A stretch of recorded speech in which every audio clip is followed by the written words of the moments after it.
প্রথমত আমরা ডক্টর মোহাম্মদ ইউনূস সরকারের দুজন স্পিকার আছেন। একজন হচ্ছেন ওনার প্রেস সচিব শফিকুল সাহেব, আরেকজন হচ্ছেন পররাষ্ট্রমন্ত্রী তৌহিদ সাহেব। দুজনের কথাবার্তা যখন দুই রকম হয়, স্বাভাবিকভাবে মানুষের মধ্যে প্রশ্ন ওঠে, উমা প্রথমে তো একটা কথা চলে আসে, যখন বাংলাদেশের জনগণ রিয়েকশন দেয় তখন সাথে সাথে তারা কথা বদলাই ফেলে।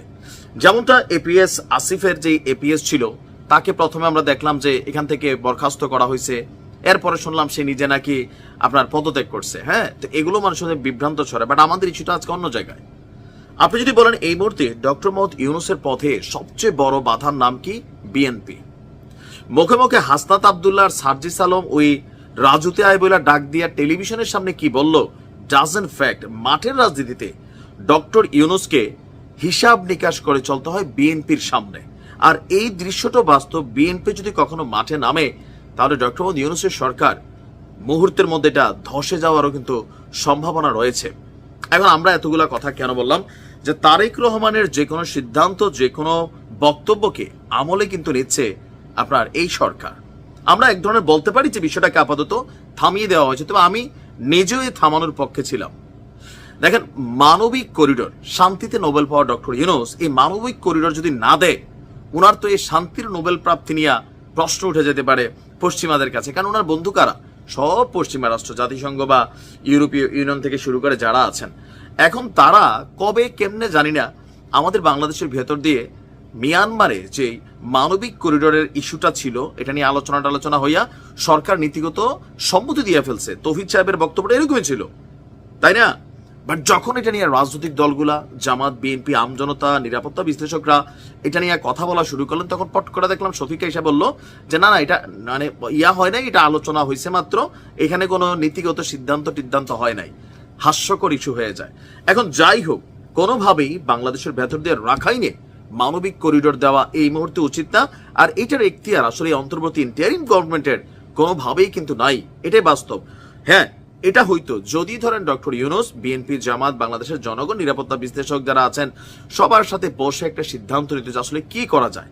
তো এর মাঝখানে 1,30,000 নাকি আবার ঢুকেও গেছে। তো এখন এই বিষয়গুলো আমরা পরে জানি। কেন জানি? কারণ হচ্ছে সরকার অনেক কিছু লুকাচ্ছে, এটাই বাস্তবতা।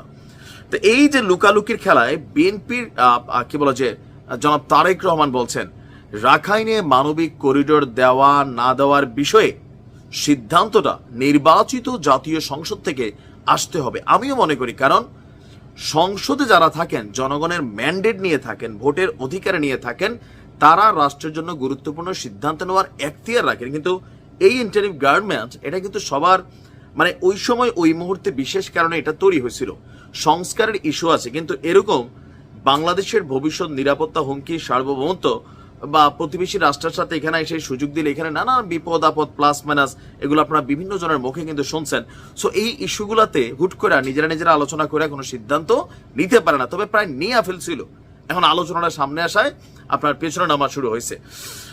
তো তারেক রহমান বলছেন বিদেশিদের স্বার্থ রক্ষার পরিবর্তে সবার আগে দেশের স্বার্থ নিশ্চিত করার জন্য অন্তর্বর্তী সরকারের প্রতি তিনি আহ্বান জানিয়েছেন।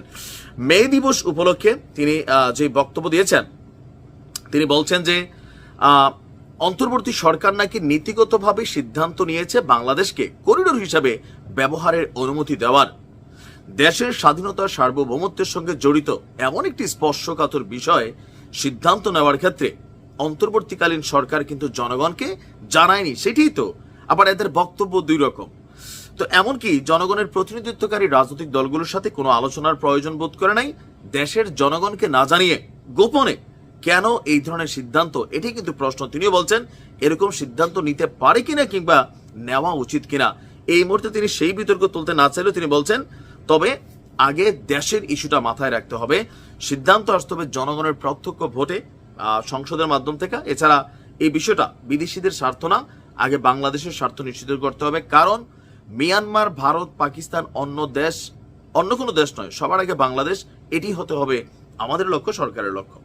তো জনাব তারেক রহমানের এই বক্তব্যের পর আমরা 100% শিওর দিতে পারি ডক্টর ইউনূস সরকারের এতটা সহজ সাহস হবে না যে এটাকে অ্যাপ্রুভ করার। আর শুধুমাত্র বিএনপি না, তো জামাতও একই কথা বলছে, সবাই একই কথা বলছে, ফুল স্টপ টানতে হবে।